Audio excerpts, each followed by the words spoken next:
Today on Dr. Phil. My son has the most debilitating OCD. I only eat the egg whites. What if a fleck of yolk were to get into the egg white? Out of control, out of control. I don't even like thinking about it. My body counts how many times I blink, so I don't really blink. You spend 13 hours a day on ritualistic behavior. I'm spinning. I'm just going and going and going. It feels like there's a pinata in my brain, and you break it. Everything comes out.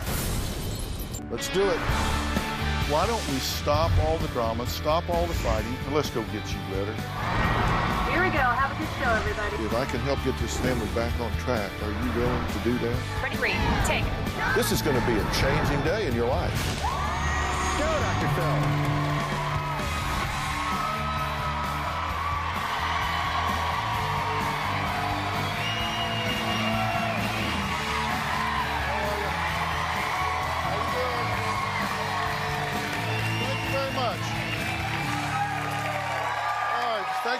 Thank you very much. All right, here's a question for you. What did you do this morning when you woke up? Do you have a routine?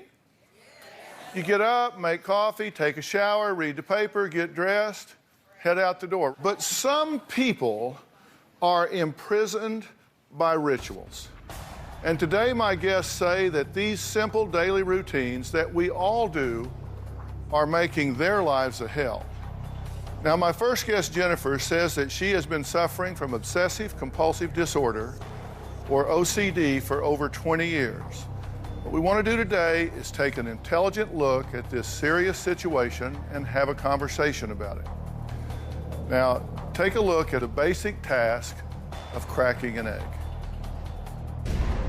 I'm allowed to have 4 eggs every day, but I only eat the egg whites.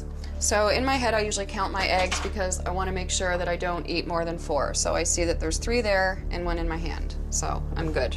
And I always look at the yolk to make sure that some didn't get in the bowl. And of course, when you know it, the yolk broke. So.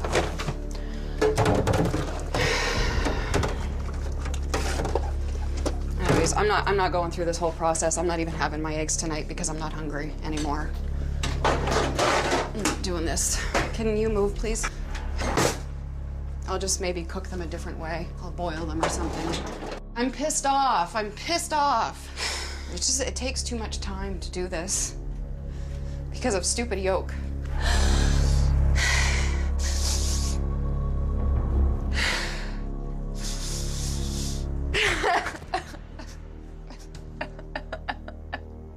I'm just frustrated. I shouldn't be standing here. I should be watching TV or getting ready to go to bed. Or doing something that I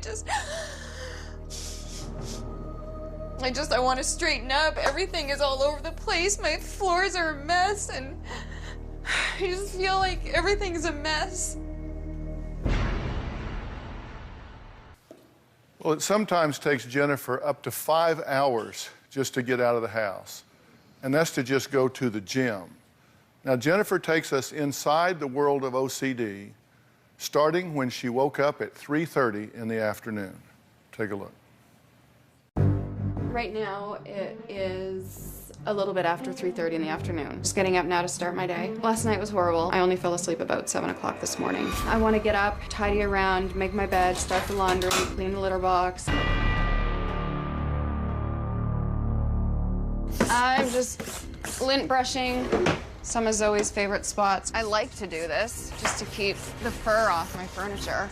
Usually on Tuesdays and Thursdays, I give everything in my kitchen, the surface areas, I just wipe them off, clean them down. So I just kind of backtrack in my head. I've done that, I've done that, I've done that, I've done that, okay. Every Thursday, I usually do the lint brushing, but I stand here for a minute and kind of replay it in my head because it doesn't feel like it's done.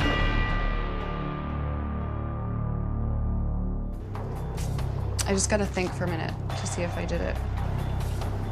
You really don't know.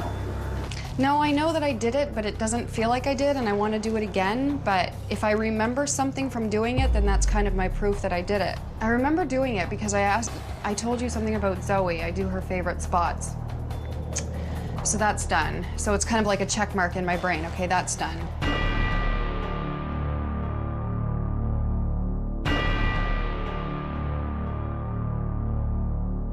So now I have to fix this tape so that it's at the right spot so that I know that it did tape. There. And I have to say this in this order, my last 4 check marks of the day. I went down to check the mail, there was nothing. I found the spot, it was Chad and Melanie, so days did tape. I have that, this is for my protein drink after. I'm allowed to have that today because it's Thursday, and then I open up the fridge and I see my orange.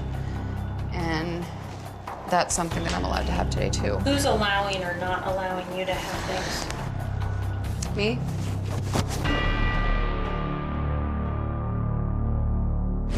I believe that I have issues with food. I'm gonna start measuring some cereal to eat. So sometimes I just double check on the side of the box, a half a cup, and this says a half a cup. Sometimes I have to stare a little bit because I want to make sure that I'm not making a mistake with the measuring cup. And I see that it says a half a cup and this is a half a cup. So I just make sure that they're all lying flat as much as I can. Oh, this doesn't feel right. I need to start again. Now what I'm gonna do is pour some milk for dinner later. I like to make sure that I have a little bit less than a half a cup. And I usually hold it up at eye's length to make sure, and then I'm gonna pour some out. But what I do to make sure that it's not above the half is I usually put it on the top shelf in my fridge, and then I just have to stare at it for a few minutes. So I can see that it's a little bit less. Just measure. This weighs 0.8, but I just want to make sure. So I usually just weigh it a couple of times. It says 0.8. 0.8. I usually don't like any of my food to weigh more than 7.6. So I know that this has to weigh 8.4. Some of this is going to have to go in the garbage. I like it filled right to the top. I'm usually always repeating the number of water glasses I have in my head so that I don't lose track. The last thing I do before I head out is I just recheck my freezer, make sure everything is in order, and I look in here, and I look in the garbage to make sure I see my cashew wrapper, so I know that that's what I ate and that's the only thing that I had.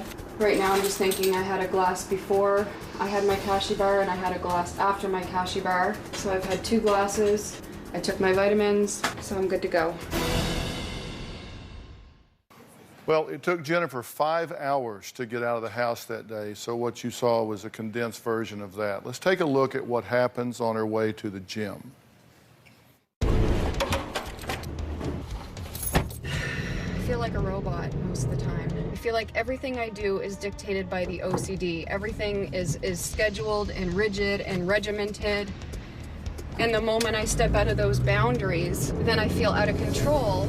But it doesn't make any sense because the OCD is the thing that's out of control. I sometimes say that I would rather be in heaven.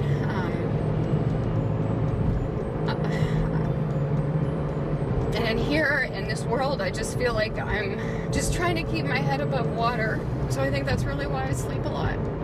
I try to imagine my life without OCD, but it just seems so completely foreign. I don't want to live with OCD, but I don't know if I know how to live without it. What would I do with my time? That would be scary a little bit to think that I have all this free time, and what would I do? I'm just lost. I don't know who I am. Well, Jennifer's best friend Howard says he is so desperate to get her help that he is willing to do anything, even if it means taking her out of her comfort zone. Take a look. When I first met Jennifer, her OCD was nowhere as drastic or as bad as it is now. Jennifer's OCD right now is at an extreme. I try to be there for Jennifer in as many ways possible. As far as emotional reassurance, I'm there for her financially. I help her with her bills, possibly from $800 to $1,000 a month. The trip to LA for the show, there will be a lot of planning to try and make sure everything goes smoothly.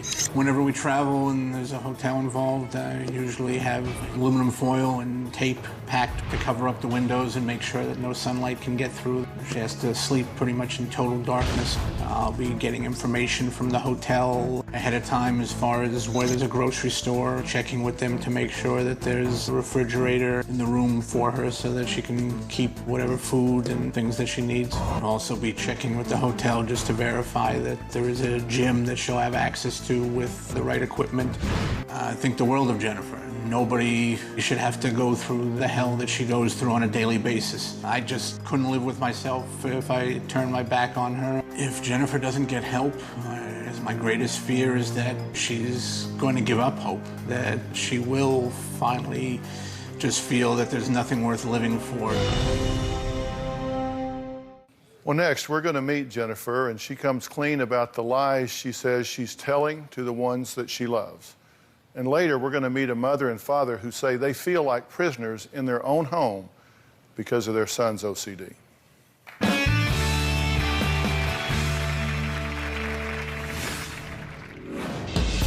How is this going so far since you came out here and you and I sat down and talked? I kind of just want it over with.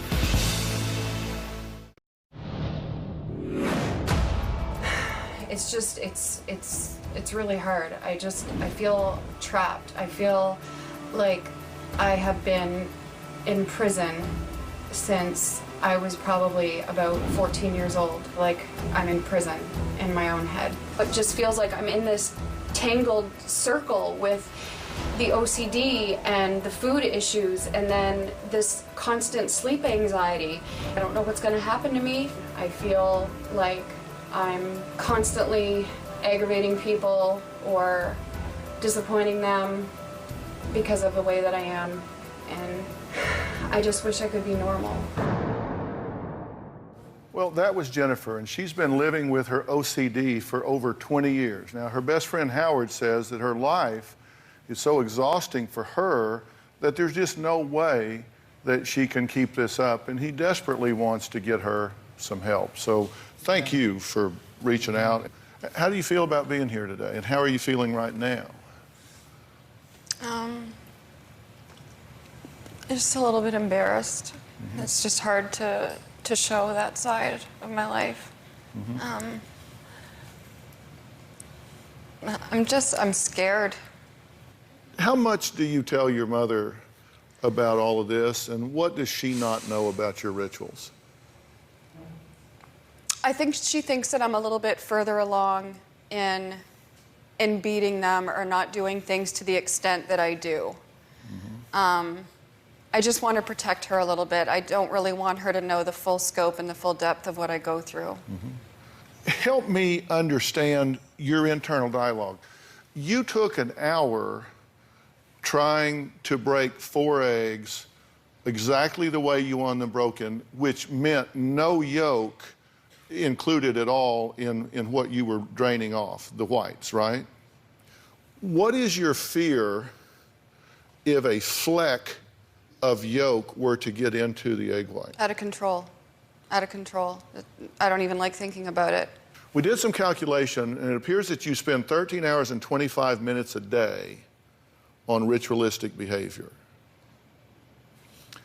Now, if we took that all away, you eliminated it all from your life, say 13 hours of it, 25 minutes to actually do the things maybe, what would you think about that 13 hours of free time? Is that overwhelming?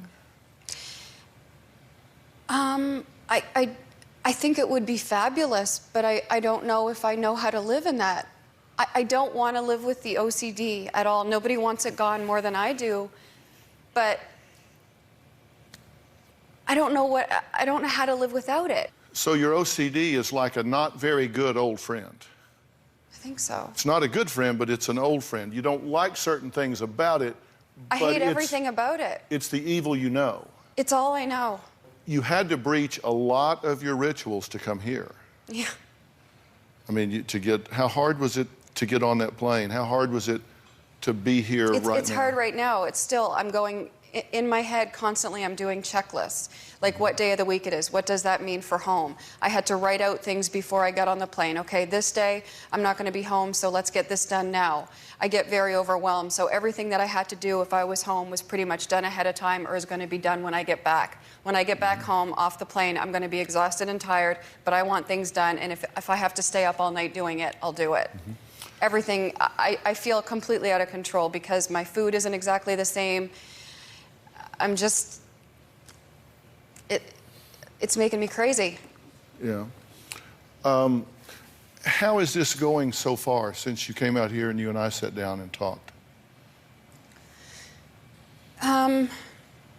It's good, but I kind of just want it over with because I got to hurry up and get back to the hotel and do 2 workouts and, you know, try and get something to eat and wondering what I'm going to take tonight to go to sleep. And I'm wanting it done and over with, but I want help. But I'm thinking about everything that I have to do when I get back to the hotel. I'm spinning. I sound like I'm on crack. I'm just going and going and going and going in my head.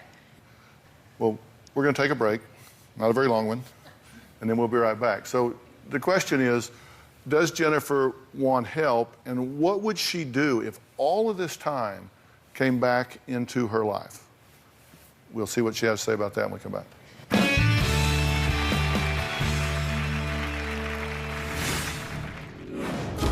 What's going to happen in your life? Where are you going to be 5 years from now? I think I'm just a stroke / heart attack waiting to happen.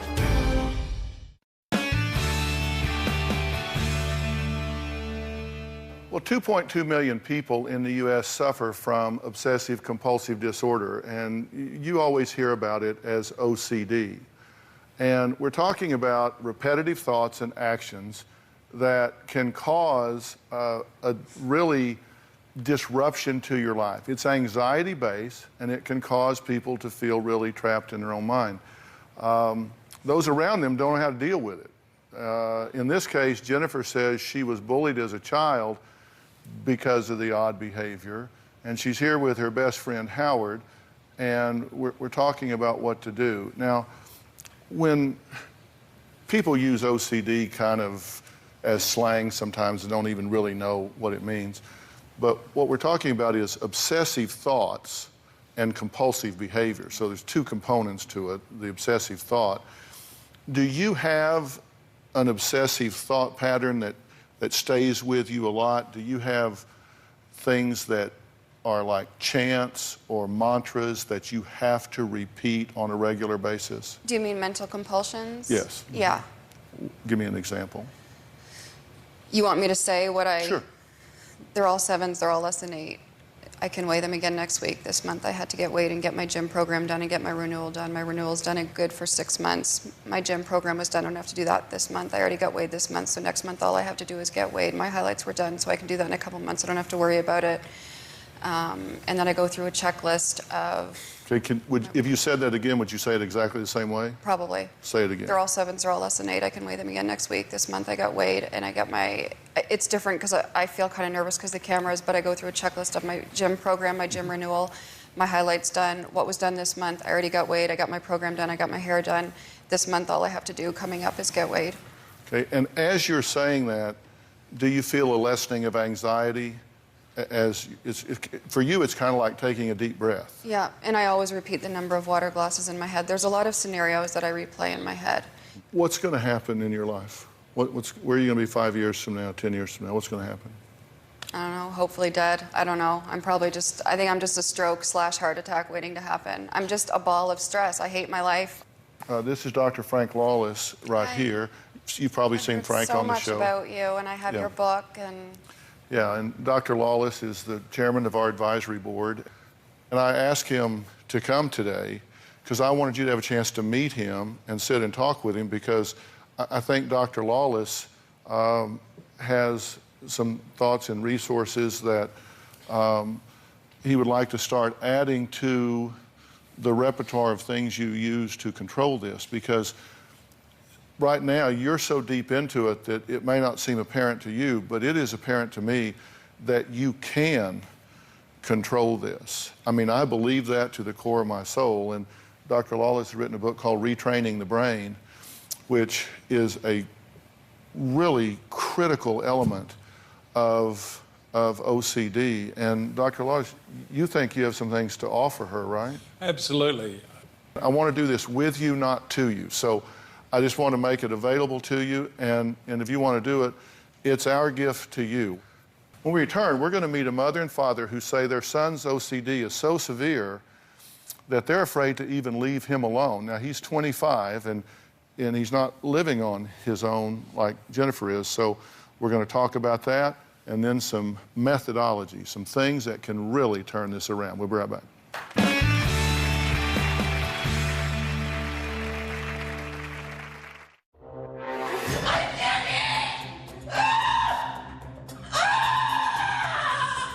My son Michael has the most debilitating OCD. I'll get sweaty, I'll cry, I'll hit myself.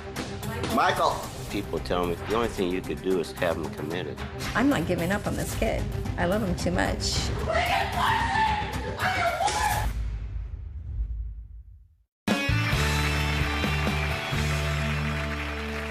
Imagine putting your healthy, happy, and normal 13-year-old son to bed one night only to wake up the next morning and find out he is not the same that he was the day before.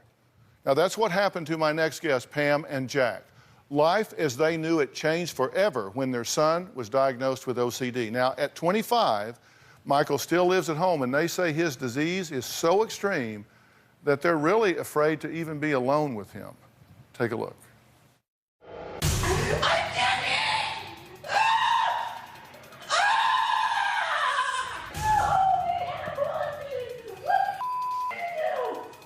My son Michael has the most debilitating OCD. Michael! My OCD is not your usual type of OCD, which is hand washing, cleaning 30 times a day. Mine's all what you call sensory OCD. Come on, body, work! Everything on my body is all about perfectionism. When something doesn't feel right, what my body says is three things. Did I hear it right? Did it seem right? And did it feel right? When I swallow, I gotta make sure it's perfect. If you swallow, there's noises that your body makes. Now, I do it really fast, so it doesn't make any noises. The longest time it took me to do that was 255 different swallows. I don't really blink. My body counts how many times I blink, and I just basically train my body. If I can't blink, I can't blink. So I just kind of like go with that kind of halfway blink. The perfect cough is basically what it is it's 3 times. And they have to be the same pitch. The third one's got to be a high-pitched cough. I started having OCD tendencies when I was 13 years old. When he was around 13, my husband and I were sleeping, and Michael walks into our room screaming. And I said, "Mike, what's wrong?" And he says, "I can't dress myself." He couldn't put one sock on. He was fine the day before. Hi, is the doctor in? Pam and I were on the internet 24/7 trying to find help. We've tried everything. We went to a hypnotist. We did acupuncture. We've even tried a light treatment. Our latest one was horse therapy. I had some friends say that, "Jack, the only thing you could do is have him committed." I said, that ain't gonna happen. I'm not giving up on this kid. I love him too much. And that's one of the reasons that I called in, because there's no way I was gonna give up on him. I love him. And he loves him just as much, but he can't stand seeing him go through it. He's not just my son, he's my buddy. We got a good relationship. It's heart-wrenching. Michael! You were very animated at the end of that piece, for example. You were yelling, actually screaming, and kind of fighting within yourself. What do you think when you see that? It feels like there's a pinata in my brain. When you have a pinata and you break it, everything comes out. And after I just saw that, I'm like, Mom, Dad, you gotta watch that 24 hours a day, 7 days a week to go through their son that they loved so much, to go through that every single day. And no one knows what the real answer is. My OCD is all different. It's hurt, it's pain, it's guilt. It's like, holy cow. And it's hard for you guys to watch this, right? It's very hard, but we live with it 24/7. Mm-hmm. You say that there are times that you're actually afraid of him.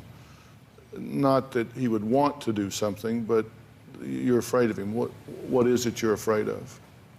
Well, he was on some medication, and it caused him to be very angry, and it was like living with a monster. My son, who is the most giving, loving person anybody could ever meet, had turned into a monster. Michael says that his OCD does cause him from time to time to go into a trance state. Take a look.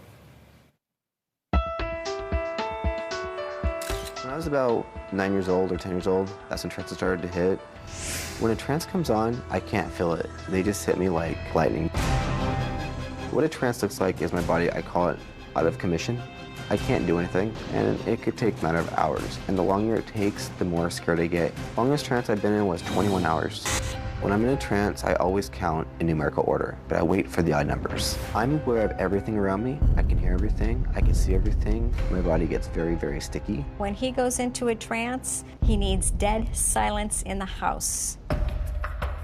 If I want to talk on the phone, I'd have to sneak outside in my backyard and talk really softly because his hearing is different than everybody else's. One day he was screaming because he heard a leaf drop. I've told everybody, please, just don't call the house. I said, if you call and he's in a trance, he has to start all over. Trances are very, very hard to be in. It felt right. My brain's like a nice big fluffy pillow. What it doesn't get accepted, it feels like someone put a knife in my brain. It feels very sharp. It's very, very painful. He's had these trances throughout his life, but for the last 9 months, it's the worst I've ever seen. I've got holes in every wall. I'll get sweaty, I'll cry, I'll hit myself. Michael! As a parent, you just want to die, because you feel helpless. Nobody has any answers for you. People and friends have said, well, he's doing it for attention. But we know for a fact it's not attention. There's something in his brain that is triggering this. What is it? It's the million-dollar question. We don't know. Well, Jack, just father to father, what's it do to you to see your boy going through this? It tears you apart. I mean, last month I had to put my mom to rest. She passed away. And Michael came to me and said, Dad, you don't know how jealous I am of Grandma. I wish that was me. And it's tough. We're going to take a quick break. Coming up, Pam blames herself for Michael's OCD. We're going to find out why when we return. And we're getting ready to talk about some very inspirational work that's being done with OCD. We'll be right back.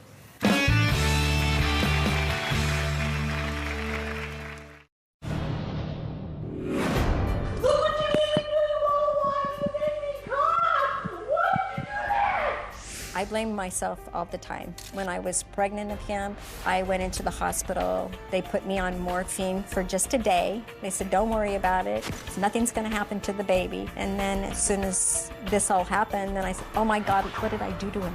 It had to be me. I'm here with Jack and Pam and their 25-year-old son, Michael, who was diagnosed with OCD when he was 13. Now, Pam says that after years of failed treatments and medication, that she finds it easier to blame herself for Michael's OCD since doctors haven't given a good answer to how this happened. How do you figure you own this? Well, I was 7 months pregnant with Mike, and I had a kidney stone, and I ended up in the hospital. And they said, you need to be on morphine. Well, when I'm pregnant with both my kids, I do everything I'm supposed to. But I didn't with him because they told me, you have to be on morphine. And my husband, he was like, it'll be okay. They say it's okay. It's not going to hurt the baby. So now I figured that medicine, it's my fault. It wasn't for my kidney stone and this doctor. Maybe this wouldn't have happened to Mike. Yeah. Well, I'm not sure if this is good news or bad news for you because I know you try to find a place to put this, but there's just not any scientific connection between the appropriate use of that drug during a pregnancy and OCD. I mean, there's some indication that there could be some genetic component to it in some way, There's some association with those that have had a streptococcus infection, severe strep. He's never had that. But, I mean, really, there's not a whole lot known about cause, at least definitively. We were talking before to Jennifer, and one of the things that I said is we do understand that there is a neurological component to this. There are some things going on in the brain that are very different from someone's brain that's not experiencing this. And if that's not addressed, if that's not corrected, the best possible therapies, the things that would otherwise be effective, just won't be. So coming up, we're going to talk about what's really going on inside Michael's brain, inside the brains of people that are experiencing OCD. We've sent Michael to be evaluated before today so we could have a look at his brain to find out if it was different than someone's brain that's not going through this. The results are very, very interesting. We're going to show them to you right after the break.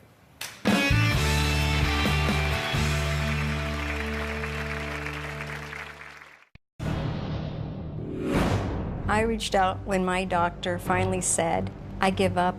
I don't know what to do for you anymore. And I'm like, oh my gosh, you're giving up on us? My biggest fear is who's going to take care of Michael? We're a very small family. If my daughter can't take care of him and he can't take care of himself, where's he going to go? He doesn't belong in a halfway house. He deserves a normal life. I'll take care of him as long as I can. We don't know what to do. We just need help. Well, today we're taking a glimpse inside the world of OCD. Now, with regard to Michael, who we've been talking about, we sent Michael to see Dr. Bradley Jabbour, a leading neuroradiologist and CEO and founder of Smart Brain and Health. Now, his research is so on the cutting edge of neurovascular head and neck imaging that I can't even tell you. I have been there. Dr. Jabbour performed a brain scan on Michael to find out what's really going on. So, Dr. Jabbour, thank you for being here. I really appreciate it. Thank you. You did some imaging on Michael. Will you take us through that here and show us what we found out? Yeah, I'd love to do that. Thanks, Dr. Phil. As we can see, this is Michael. Pretty good rendering of Michael.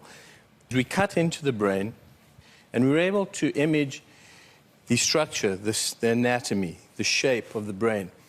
We're also able to see that Michael has a normal-looking brain. What we're seeing here, when you say the fiber tracts, this is the wiring inside the brain. Correct. This is how different parts of the brain talk to other parts of the brain, which are important in doing complex functions, right? Yeah, that's right. The brain networks, the networks that connect with each other. And so these are actually the fibers in Michael's brain. Correct. This is an area in the frontal part of the brain. It's a cingulate gyrus, but this is the area in the frontal part of the brain. Now, this is a brain that is not experiencing OCD, and it looks like the area of activity here, the area that's hot, is 300, 400, 500% of what it is in this brain. Correct. Okay, so this is going on with an OCD patient. This is going on with someone that is not experiencing OCD. We call it normal, but it just means non-OCD. And there's also some activity back here that is not back here. Correct. So what's up with that? Okay. In Michael's case, and this is not true of all OCD patients, but in Michael's case, this area, which is one of the switching areas that process information, is not behaving correctly. It's not as active as it should be. So his sense of where he is and who he is in space and time sometimes might be affected in a way that's not like the normal population. Is it possible to get this back to its normal level of activity and to wake up this part of the brain as well? And the answer to that is yes. Yes. And you're doing this with... and here's the thing. You have developed technology here that uses the MRI to do neurological navigation, which allows you to pinpoint this precise area of the brain and then essentially bombard it with magnetic impulses that cause the areas to change their activity level. True? Correct. Yeah. And without using medication. Because you guys are saying the medication, sometimes the side effects are worse than what they treat, or they make it worse, or they just simply do nothing. Exactly. They've always but worked you're the able opposite. to do this without medication, correct? Correct. All right, now, Dr. Jabbour brought along one of his patients, Bob, who was suffering from OCD and had suicidal thoughts for years. Welcome, Bob. Thank you for being here, Bob. So, you've heard us talking with Jennifer and Michael about this OCD. Yours was as severe as we're talking about today, correct? Certainly. I am bipolar as well, and so the suicide was a major component, but I also had OCD that was interfering with my life as well. I want to talk about the treatment and what this involves, because, and I think we've got some B-roll of this so we can see it. If we can, I'll kind of talk through it here. But basically, what you do is you use neural navigation to find the specific area, because it's not the same for everybody, correct?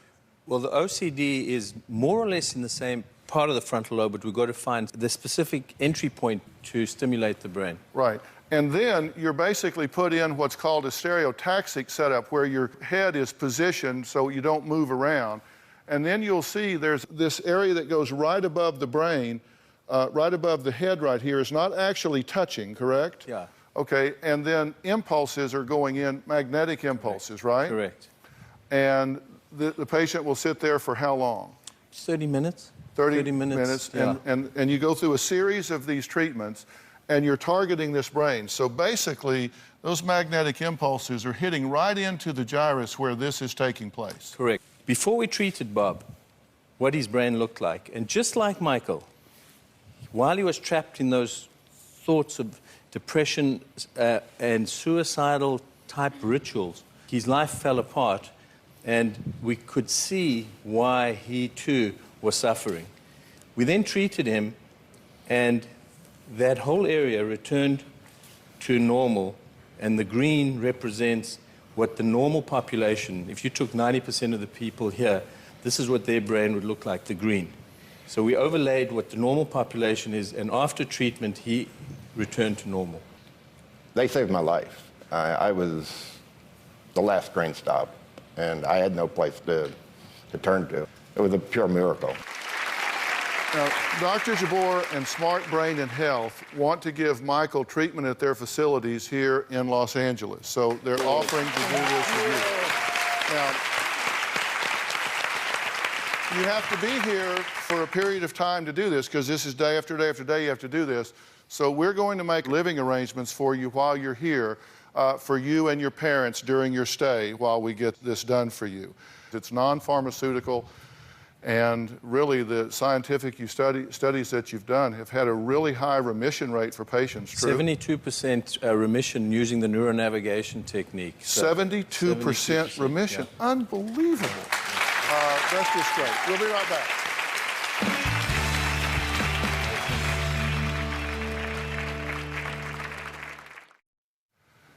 You know, I'd like to thank all of my guests for coming and sharing their stories today.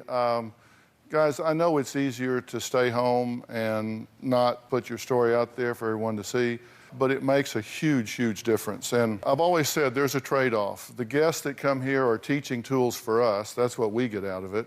What you get out of it is that we try to bring you the best resources that you could get anywhere in the world to help you turn things around. And I really hope you're going to throw yourself into this. You feel good about this? Yes, I do. Yeah? You saved my whole entire life, I think. Well, thank you. And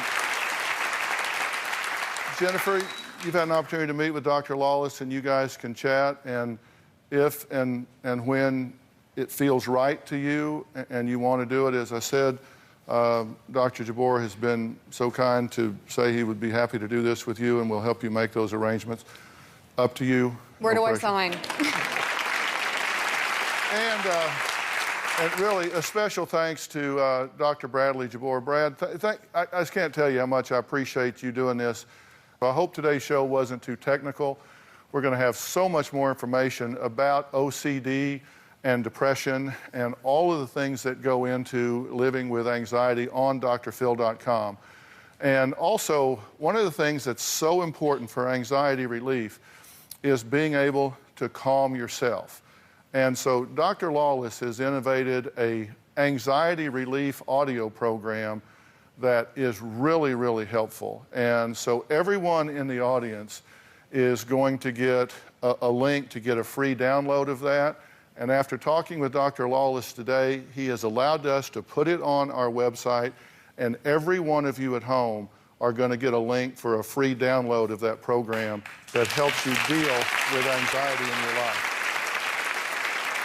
So, Dr. Lawless, that is so generous. Thank you so much for doing that, and we'll be watching you guys and hoping things change.